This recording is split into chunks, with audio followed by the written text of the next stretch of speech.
മലയാള cinema ലോകത്ത് ഒരു കാലത്ത് തിളങ്ങി നിന്ന പ്രതിഭയായിരുന്നു കൊച്ചിൻ ഹനീഫ. ഏവർക്കും പ്രിയങ്കരനായിരുന്നു അദ്ദേഹം. കോമഡി വേഷങ്ങളിൽ തിളങ്ങിയ കൊച്ചിൻ ഹനീഫ നിരവധി ഹിറ്റ് സിനിമകളിലൂടെ അഭിനയിച്ചു. വില്ലൻ വേഷങ്ങളിലൂടെയാണ് സിനിമാ രംഗത്ത് തുടക്കകാലത്ത് കൊച്ചിൻ ഹനീഫയുടെ സാന്നിധ്യം അറിയിച്ചത്. സിനിമാ ലോകത്തെ ഒന്നടങ്കം ദുഃഖത്തിലാഴ്ത്തിയ സംഭവമായിരുന്നു കൊച്ചിൻ ഹനീഫയുടെ മരണം. 2010 ഫെബ്രുവരി മാസത്തിലാണ് കൊച്ചിൻ ഹനീഫ മരിക്കുന്നത്. ഇന്നും നടനെക്കുറിച്ചുള്ള ഓർമ്മകൾ സഹപ്രവർത്തകർ പങ്കുവെക്കാറുണ്ട്. കൊച്ചിൻ ഹനീഫയെക്കുറിച്ച് സംസാരിക്കുകയാണ് സംവിധായകനും നടനുമായ മേജർ രവി. തനിക്ക് ഏറെ പ്രിയപ്പെട്ട വ്യക്തിയായിരുന്നു കൊച്ചിൻ ഹനീഫയെന്ന് മേജർ രവി പറയുന്നു. സിനിമാ ജീവിതത്തിൽ എനിക്ക് മറക്കാൻ പറ്റാത്ത വ്യക്തികളുണ്ട്. അതിലൊരാളാണ് കൊച്ചിൻ ഹനീഫ. ചില ആളുകൾ മരിച്ച സമയത്ത് ഞാൻ കാണാൻ പോയിട്ടില്ല. എൻ്റെ മനസ്സിലെ കൊച്ചിൻ ഹനീഫ കിരീടത്തിലെ ആരോഗ്യവാനാണ്. പക്ഷേ അവസാന കാലങ്ങളിൽ ഹനീഫക്ക വളരെയധികം ശോഷിച്ച് ശരീരമെല്ലാം ഉണങ്ങിപ്പോയെന്ന് ഞാൻ കേട്ടിട്ടുണ്ട്. എൻ്റെ മനസ്സിലെ ഹനീഫക്ക ഇന്നും അത് തന്നെയാണ്. അതുകൊണ്ടാണ് ഞാൻ കാണാൻ പോകാതിരുന്നതെന്നും മേജർ രവി വ്യക്തമാക്കി. കീർത്തിചക്ര എന്ന സിനിമയിൽ ചായക്കടക്കാരൻ്റെ വേഷം ചെയ്യേണ്ടത് ഇന്നസെൻ്റ് ചേട്ടനായിരുന്നു. എല്ലാം പറഞ്ഞുറപ്പിച്ചു. ഷൂട്ടിന് പോകാനിരിക്കെ ഇന്നസെൻ്റ് ചേട്ടൻ പിന്മാറി. കാരണം അദ്ദേഹത്തിന് വയ്യ. കാശ്മീരിലൊക്കെ വരാൻ ബുദ്ധിമുട്ടാണ്. ഞാൻ അന്താളിച്ച് നിൽക്കുകയാണ്.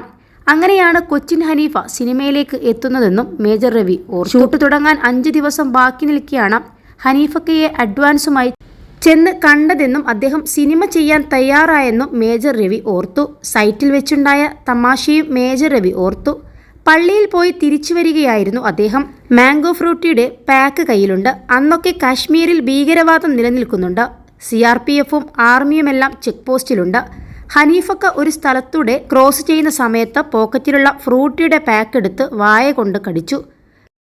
+2 ഡിഗ്രി കഴിഞ്ഞവർക്ക് വേൾഡ്സ് ഫസ്റ്റ് AR/VR ക്ലാസ് റൂമിലൂടെ സ്മാർട്ട് ഫോൺ എഞ്ചിനീയർ ആവാം. കൂടുതൽ അറിയാൻ വിളിക്കൂ ബ്രിഡ്കോ ആൻഡ് ബ്രിഡ്കോ.